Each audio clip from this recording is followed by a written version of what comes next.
लेख वाचवा, लेख शिकवा. मोकळ्या आकाशात तिला उंच झेप घेऊ द्या.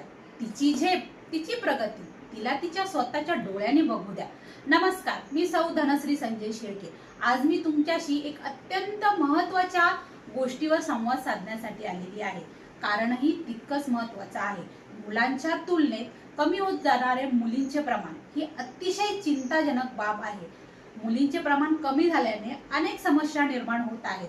आज समाजात मुलींचे प्रमाण झपाट्याने कमी होत आहे. हे प्रमाण असेच घटत राहिले तर समाजात नैसर्गिक समतोल पूर्णपणे बिघडेल. विवाह संस्था अस्थिर होतील आणि कुटुंब विस्कळीत होतील. मुलगी नसेल तर उद्याची होणारी आई येणार कुठून? आई, बहीण, ताई ही हक्काचे ऊब देणारे नातेच उरणार नाहीत.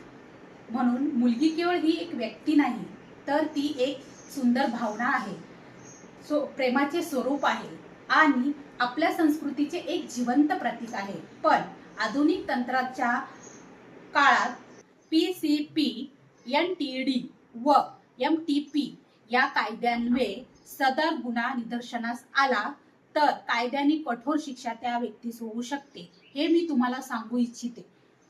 आणि गर्भात मुलगा किंवा मुलगी ही उत्सुकता आता आपण थांबूया.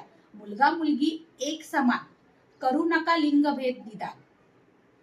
लेख वाचवा, लेख शिकवा यासाठी शासनाच्या बऱ्याच योजना प्रयत्नशील आहेतच. पण एक नाशिककर म्हणून आपली पण जबाबदारी आहे, हो ना? मी एक नाशिककर म्हणून तुम्हाला आवाहन करते, लेख वाचवा, लेख शिकवा या अभियानाची मी एक घटक आहे. तुम्ही पण तुमचा सहभाग नक्की नोंदवा. चला तर नाशिककर, एका विचाराने म्हणूया, लेख वाचवा, लेख शिकवा.